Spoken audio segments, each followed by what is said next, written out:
O amor de Deus nos faz não agir no ímpeto das emoções. Outra coisa, se você quiser resolver um problema, se você quiser tomar uma atitude, a flor da pele, tem tudo para dar errado. Tem tudo para dar errado. Por quê? Porque aí não é o racional que está trabalhando. Aí são as emoções. E onde a emoção entra, quando a gente fala de emoção, a gente está falando de quê? De coração.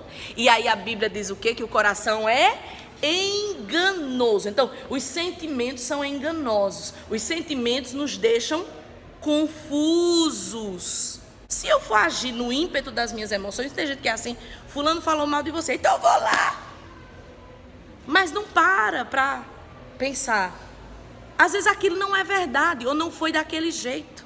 Você poderia simplesmente chegar lá e perguntar para a pessoa, foi assim? Olha, chegou ao meu conhecimento, mas não. Você vai agir na emoção. Então, quando esse amor de Deus é aperfeiçoado, você não age mais nesse ímpeto. Você conta até 10. Quem é que não se ira quando recebe uma notícia ruim? Ou quando fica sabendo que alguém está falando mal de você? Quem é que não fica chateado? Todo mundo fica. Isso é normal? Agora a questão é o que você vai fazer com essas informações. Se você vai já tirar satisfação ou se você vai parar, pensar. Eu nunca faço um gabinete pastoral no ímpeto das minhas emoções. Muitas vezes quando eu sei de alguma coisa ou quando eu preciso tratar alguma coisa, eu marco para outro dia. Porque se eu for tratar com a pessoa naquela hora, muita coisa da minha emoção vai aflorar. E eu me conheço. E aí eu quero abrir um parêntese. Você tem que se conhecer. Tem muita gente que parece que os outros sabem mais sobre ela do que ela mesma. Você tem que saber que tipo de temperamento é o seu. Como é que você é. Para quê? Para que você controle aquilo que é negativo. Ora, eu sei que eu sou naturalmente uma pessoa sanguínea. Naturalmente eu sou uma pessoa que gosto de falar duro. Então, se eu sei que eu sou assim, eu preciso controlar isso. Eu tenho que dar uma acalmada. Então, é melhor que passe algum tempo para poder eu resolver. Porque aí, quando passa o calor da emoção, você resolve com a razão. Você pensa agora o que você vai falar. Já passou aquela raiva inicial, já passou aquela decepção inicial. Você agora já vai falar com o racional. Os pastores usam muito isso. Os pastores não podem tratar as coisas na flor da pele. Porque se ele fizer isso, vai dar errado. Por mais que ele esteja certo na questão, em algum momento, algo natural vai aflorar. Entende? Então é por isso que nós nunca marcamos uma reunião, um aconselhamento pastoral, no afã daquela coisa ali, da emoção. Não, deixa acalmar. Vamos resolver a situação. Como é que acontecem os crimes passionais? Como o próprio nome já diz. Crime passional vem de paixão, vem de emoção. Estava com raiva e atirou, deu uma facada. Aí depois se arrepende, porque fez aquilo na hora da raiva, fez aquilo sem pensar, fez aquilo com a emoção. Agora mesmo, no carnaval, você não tem ideia de quantas pessoas vão desgraçar a sua vida por um momento de emoção.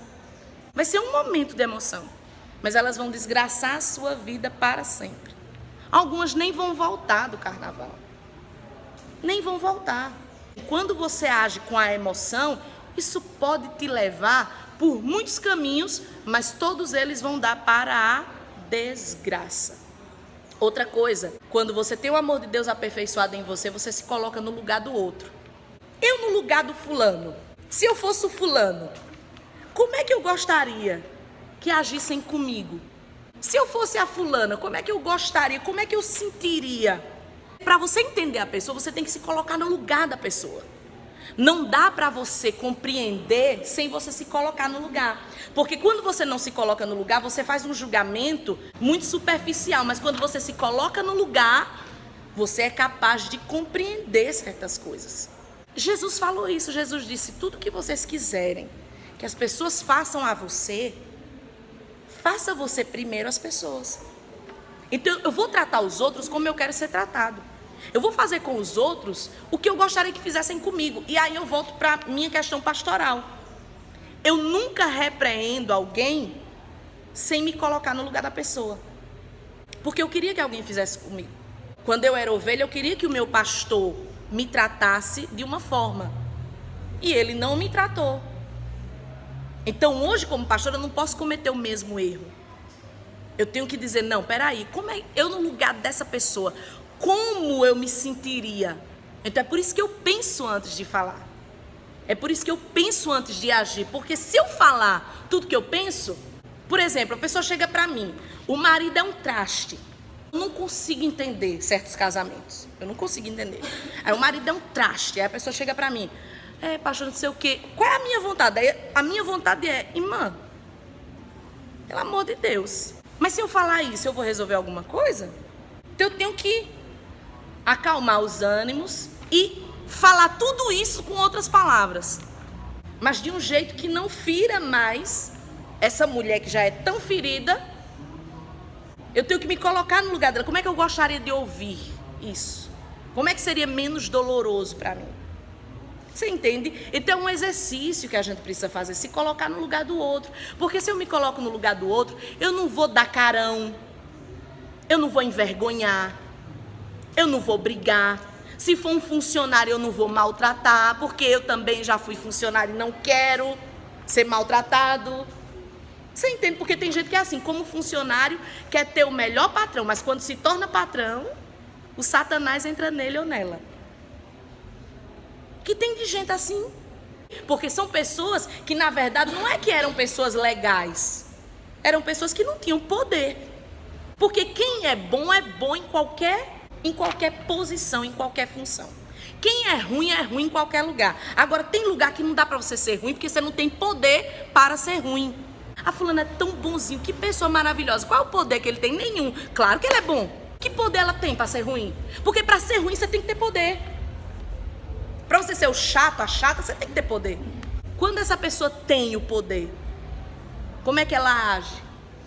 Como é que ele age? Eu acho, e eu sempre falo isso para os pais, eu acho que a maioria dos pais se esquece como eles eram quando eram adolescentes, como eles eram quando eram jovens solteiros. Eu acho que a maioria esquece, eu acho. Não sei se vocês têm essa percepção. Eu tenho. Talvez porque eu não seja mãe, mas eu percebo isso. Que a maioria dos problemas entre pais e filhos é porque um não entende o outro. Parece que emburrece, não sei. Talvez a maternidade emburreça. Porque não diz que mãe é tudo coração. Talvez seja isso. Talvez o que falte nas mães seja cérebro na hora de tratar as coisas. Trata muito com o coração. É tudo coração, amor de mãe, o coração de mãe. Que tal usar mais aqui? Eu digo porque essa é a minha prática tratando com pais e mães, e eu vejo que o problema é esse. É tudo emoção, mas não trata no racional, não para pensar e dizer, quando eu tinha a idade desse fulano? Quando eu tinha a idade dessa fulana? Se colocar no lugar. E é fácil, gente, fazer isso. Por isso que todo pai e toda mãe que é descolado, que é, sabe, que quando o filho está indo com milho, ele está voltando com a pipoca, é porque ele se coloca no lugar. Aí o que acontece? O filho não consegue enganar. Por que tem filho que engana pai e mãe? Porque o pai e a mãe ou é doido, ou é burro, ou se faz. Porque não tem como, gente. Todo mundo já passou por esse ciclo. Todo mundo. Todo mundo que hoje tem 60 anos já teve 10, já teve 15. Já teve. Então a pessoa sabe, peraí, quando eu tinha essa idade. Então eu brinco isso, eu sei como é. Eu sei como é. Eu sei como eu era quando eu tinha 15 anos. Eu sei quando o adolescente vem mentindo para mim. Eu sei. Eu sei quando a criança está contando as coisas. Porque eu sei. Mas parece que os pais ou fingem demência. Eu não sei o que é. Que os filhos desse tamanho conseguem enganar. Por quê? Porque falta esse se colocar no lugar. Peraí, o que era que eu fazia? Como era que eu agia? Porque a gente tende a reproduzir esses comportamentos. Então, todo o resumo da coisa é essa dificuldade de se colocar no lugar do outro. Se a gente se colocar, muita coisa vai ser resolvida. Tudo é impossível. Mas pelo menos a parte mais difícil vai ser resolvida. Gente, isso aqui é algo que você precisa levar para a sua vida. Não para analisar os outros, mas para aplicar em você. Uma pessoa que não tem limites, que não é limitada pelo amor, é uma pessoa que não ama ninguém.